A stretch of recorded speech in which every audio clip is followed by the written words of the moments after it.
ҳафтаи пеш дар ноҳияи варзоб маркази техникии федератсияи футболи тоҷикистон ифтитоҳ гардид, ки дар кушода гаштани он сарвари давлат муҳтарам Эмомалӣ Раҳмон ва президенти федератсияи футболи тоҷикистон муҳтарам Рустами Эмомалӣ ширкат варзиданд ва бояд гуфт, ки ин марказ дорои тамоми шароитҳо мебошад.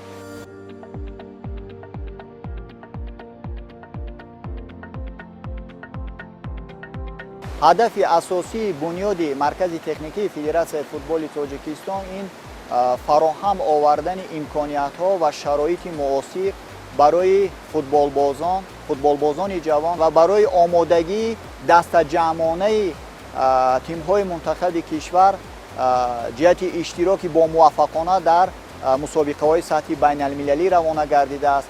ҳамзамон ман фикр мекунам, ки барои рушди футболи кӯдакону наврасон, бонувон ва умуман футболи касбӣ маркази мазкур заминаи мусоид барои омодагии ҳамаҷонибаи бахшҳои мухталифи футболи мамлакат мусоидати фаъол менамояд.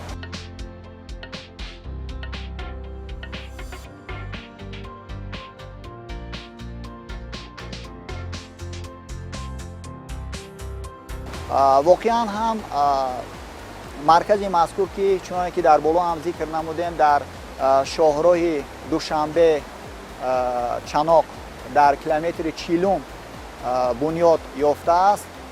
воқеан ҳам яке аз дараҳои хуш обу ҳаво ва табиати дилфиреб дорад, ки ман фикр мекунам барои бозингарон ва умуман барои варзишгарон боду ҳавои мусоид барои машқу тамринҳои дастаҷамъона мусоидати фаъол менамояд.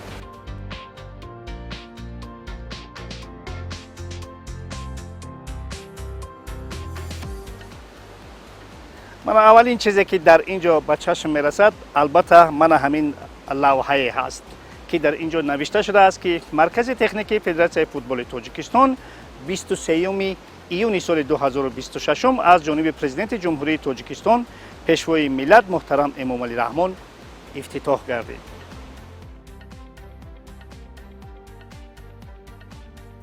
иншооти мазкур ба хотири фароҳам овардани шароити мусоид ба рушди футбол дар кишвар бунёд шуда, барои баргузории ҷамъомад ва омодагии дастаҳои мухталифи футболӣ, инчунин баргузор намудани курсҳои омӯзишӣ, омода намудани мутахассисони футболӣ пешбинӣ шудааст. усулан ин марказ аз ду минтақа иборат аст. яке минтақаи маъмурӣ, мана ҳамин биное ки ҳоли ҳозир мебинем, ва албатта минтақаи варзишӣ, ки дар боло майдонҳои футболӣ ҳастанд. ва меравем дохил то бубинем, ки ин дохил чӣ шароитеро дорост.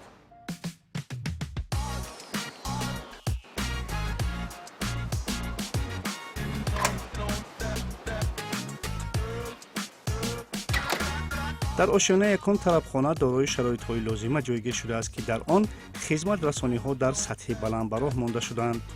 ин тарабхона инчунин дорои айвонҳои барҳавои истироҳатӣ мебошад, ки барои тафреҳ айни муддаост.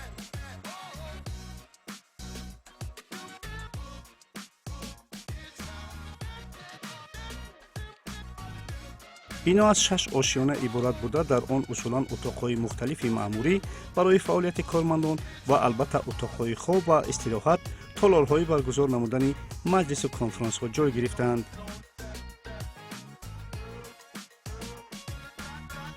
инҷо хеле конферансзали барҳаво аст, ки дар инҷо метавон албатта маҷлис ва машваратҳоро гузаронед. ва як нуқтаи вижаро бояд зикр кунем, ки дар инҷо айвонҳои хеле барҳаво ҳам мавҷуд ҳастанд, ки албатта ба тарафи табиати зебои дараи варзоб нигаҳ мекунанд ва аз инҷо тамошо кардан хело ҳаловати хуб дорад.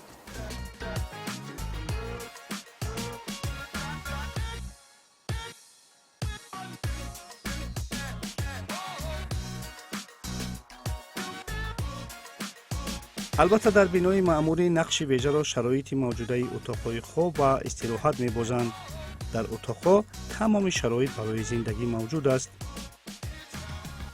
акнун мо омадем ба ошёнаи панҷум ва бояд бигӯем, ки усулан ҳамаи қабатҳои ин бино барои истироҳат ва буду бошанд ва мо ба яке аз утоқҳо дохил мешавем ва мебинем ки чӣ шароит дорад.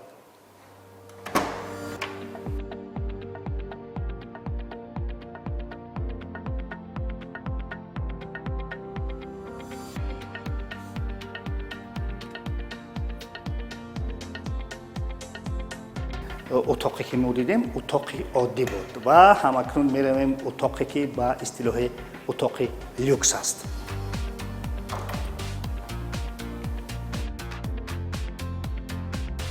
ҳуҷраҳои мавҷудаи якнафара, дунафара ва люкс буда дорои айвонҳои кушоду барҳаво мебошанд, ки замони истиқомат метавон аз таровати табиати зебои атроф ҳаловат бурд.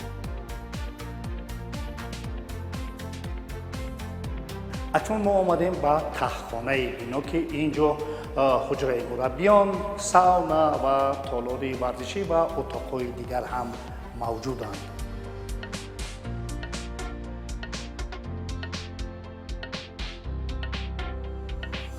мусаллам аст ки вақте ки мунтахабҳои мухталифи тоҷикистон дар инҷо буду бош мекунанд ва умуман дастаҳое ки дар инҷо буду бош мекунанд, барои онҳо толори фитнес лозим аст ва бояд бигӯем ки дар инҷо як толори хуби фитнесӣ муҳайё мебошад.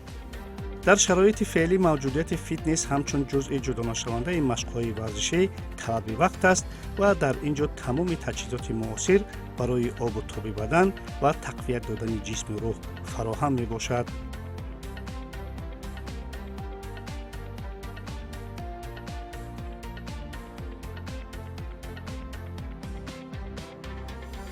марказ дар масоҳати умумии 6.2 метри мураббаъ бунёд ёфта, вежагии хоси он мавҷудияти майдонҳои футболӣ мебошад.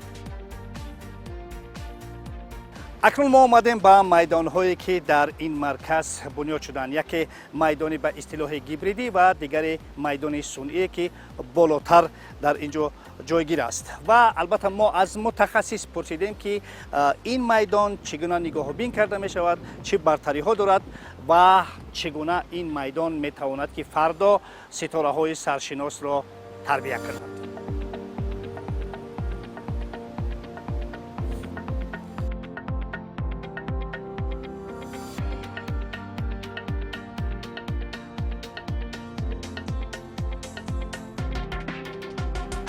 این میدان با تکنیک‌های مخصوصی گذراندن کارهای آگروتکنیکی تامین کرده شده. تمام نمود تکنیک‌ها در اینجا هستند و میدان با راهبری آگرونومی خیلی با تجربه ما نصرتالله میرزویف میدان‌ها تحت نظارت وی هستند و خیلی که می‌بینید حالت میدان در خوب است و برای گذراندن تمرین‌ها برای بازیگران خیلی مساعد است و با بازیگران این میدان معقول است و امید داریم که در اینجا ستاره‌های آینده فوتبال تاجیک، فوتبال جهان به پایان میرسند و تربیت میگیرند.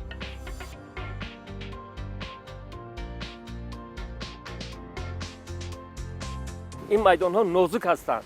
با اندکی کسلی‌های زنبروغ و دیگر نمود کسلی‌ها برخورده مجبور میشیم آن را تبابت کنیم، یعنی همچون علف هم تبابت را طلب میکنند و در آن ما هر خیل فونگیسیدها را استفاده میبریم. وقتی که علف بیگانه پیدا شد هربیسیدها را استفاده میبریم و در حقیقت ویتامین و نوری‌های مینرالی و در اینجا استفاده برده میبریم. نوری‌های چی استفاده برده نمیتونیم، مثلا پاروی و دیگر چیزها ما در این میدان استفاده برده نمیتونیم چون که سبب علف‌های بیگانه زیاد شدن میاره و در نقشه در حقیقت چنین میدان‌ها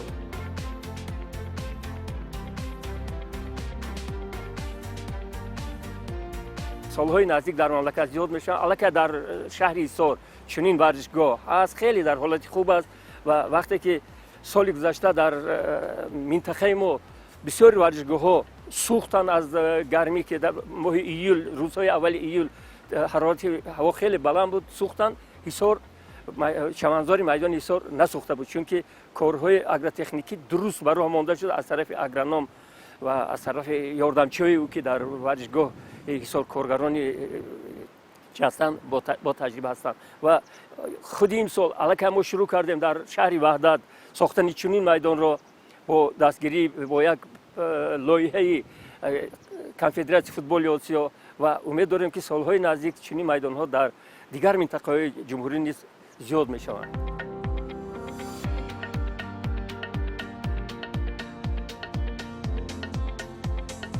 متخصصان داریم که در میدان ها کار و فعالیت دارند.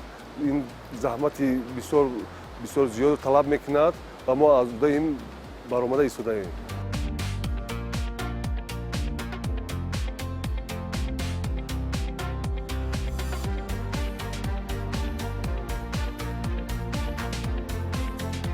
مرکز تکنیکی فدراسیای فوتبال تاجیکستان که در مساحت 6.2 گکتار بنیاد گردیده است، دارای بینای 6 آشیانه، 53 حجره و تالار ورزشی، اینچنین آشخانه، همزمان 2 میدان فوتبالی، یکی با سبزه طبیعی و دیگری با سبزه صنعی، همزمان حوض شناوری بنیاد گردیده است. من فکر میکنم که بنیاد مرکزی مذکور برای کلوب‌های فوتبالی کشور، کلوب‌های فوتبالی کسبی، فوتبالی کودکان و نورسان و خاصتا تیم‌های منتخب کشور یک قرارگاهی بزرگی مشق و تمرین‌ها برای آمادگی به مسابقه‌های سطحی بین المللی و داخلی اهمیتی خاصه دارد. اینچنین مرکز مذکور برای قبول دسته ها از خارج کشور امکان دارد که در یک وقت حتی تا 2 دسته را جایگیر نماید.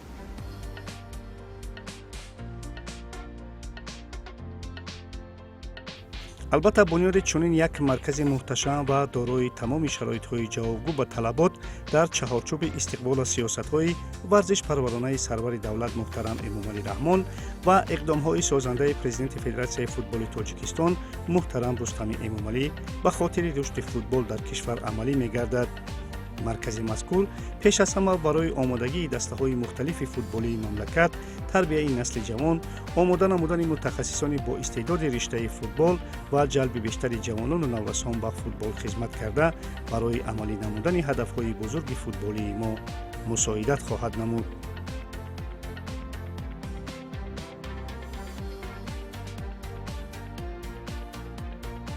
خب ما آن چیزی که می‌خواستیم درباره مرکز تکنیکی فدراسیای فوتبال تاجیکستان برای شما قصه کنیم.